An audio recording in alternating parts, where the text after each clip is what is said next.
Hello!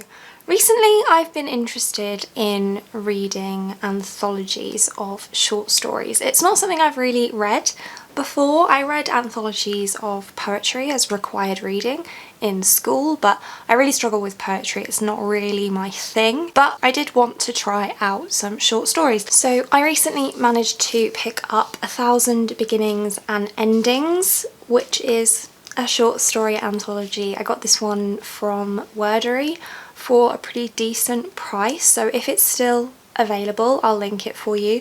This one is edited by Ellen O and Elsie Chapman, but it has stories by Renee Adier, Elsie Chapman, Sona Charipotra, Preeti Chibber, Shani Chachki, Aliette de Bodard, Melissa de la Cruz, Julie Kagawa, Rahul Kanokia, Laurie M. Lee, E.C. Myers, Cindy Pon, Aisha Saeed, Shweta Thakrar and Alyssa Wong, and it's a collection of 15 retellings of Asian myths and legends, and I kind of wanted to talk about a few of them. I'm not going to talk about all 15 because one, that would be too much for this video, and two, I don't want to spoil the entire collection because of course they're short stories, so to a certain extent anything I say is potentially spoilery because each story is only about 20 pages long on average. So I'm not going to be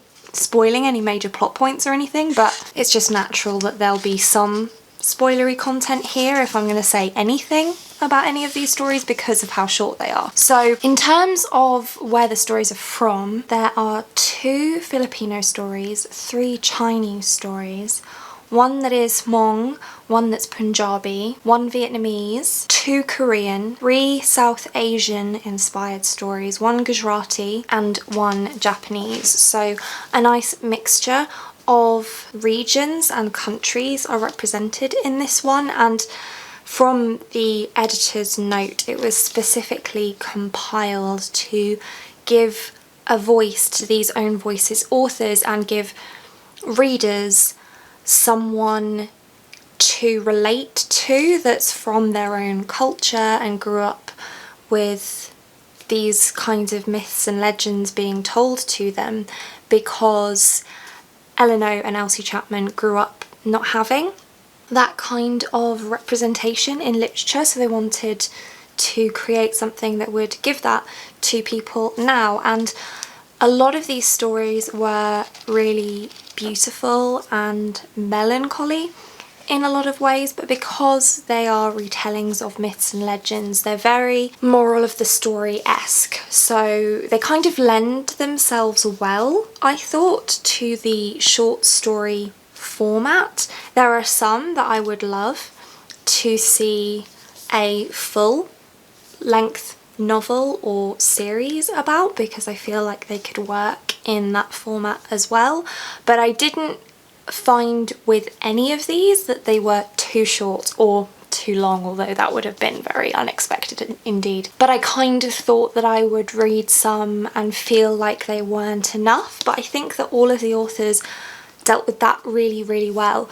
So I'm just going to talk specifically about the first few stories that are in here. So the first story was Forbidden Fruit by Shani Chokshi, and this was the Filipino inspired, or one of the Filipino inspired stories, and it follows a character who is essentially the mountain, the goddess of the mountain, and a human and their love story and how things don't necessarily work out for the best. And it was beautifully written. It was an absolutely lovely story to read, but it was also very sad and poignant, and it really spoke to how other people and their views can impact on you and your relationships.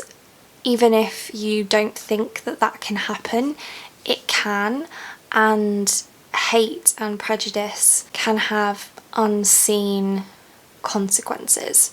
So I thought that that one was really stunning, and it was based on the Maria Makilling Filipino folktale. The next one I'm going to talk about is Olivia's Table, which is based on the Chinese tradition of the Hungry Ghost Festival, and this one was by Alyssa Wong, and this one was my favourite in the whole collection.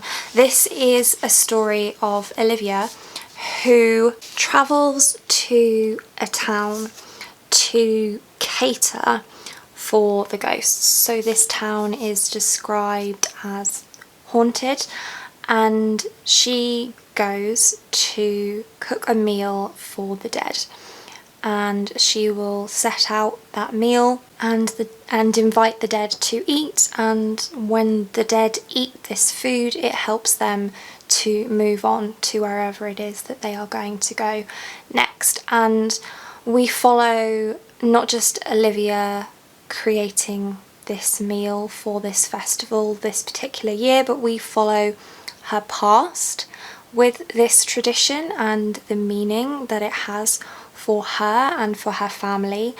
And the story was so well written, and it was so short. I can't remember how many pages was it.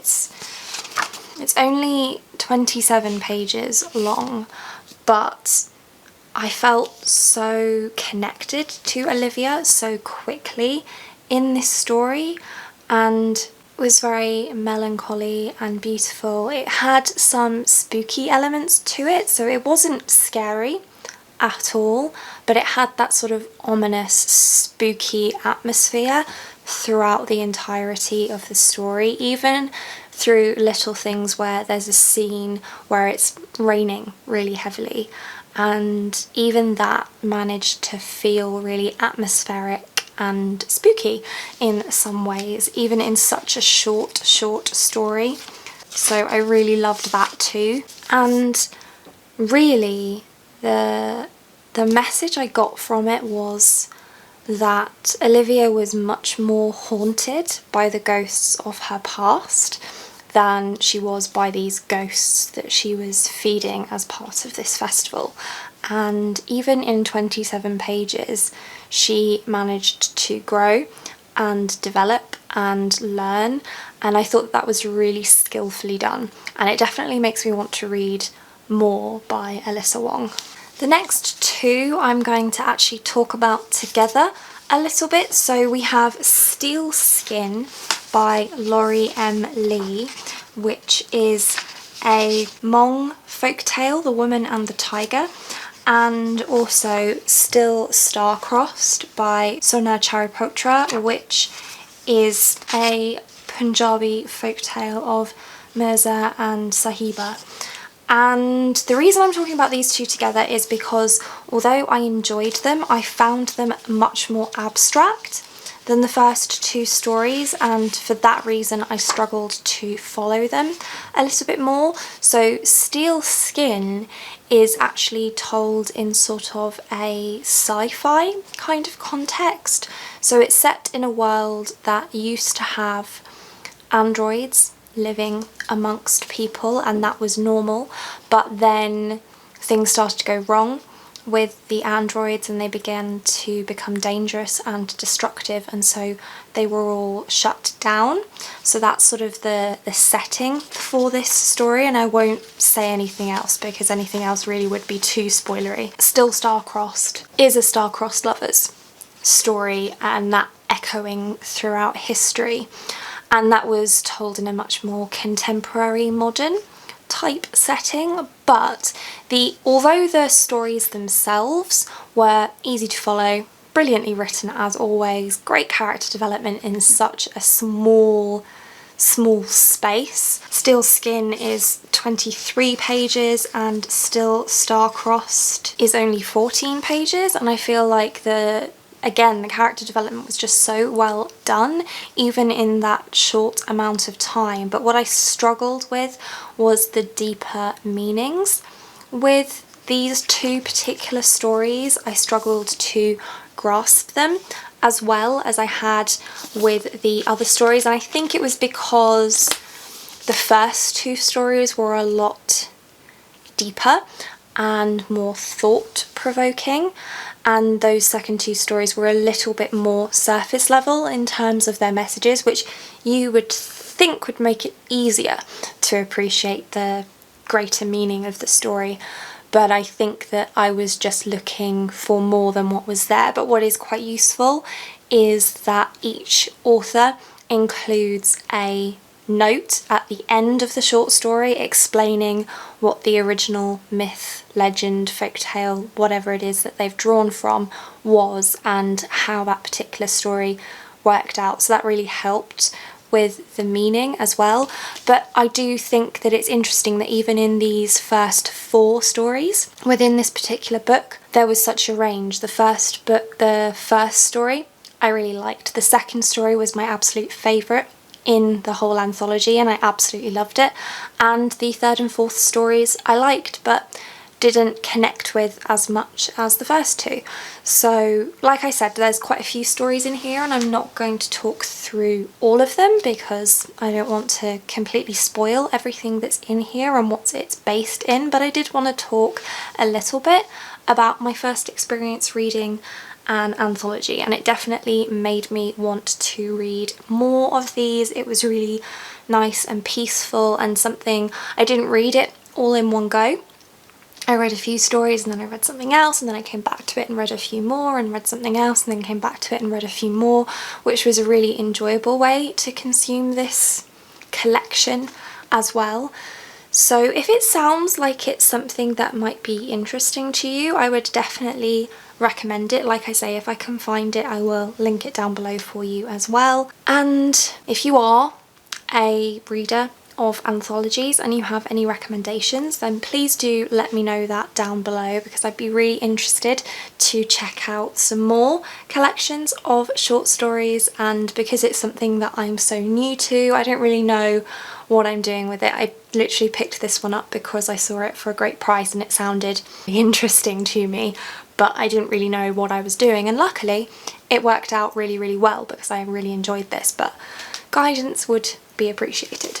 But that's it for this one. Thank you so much for watching.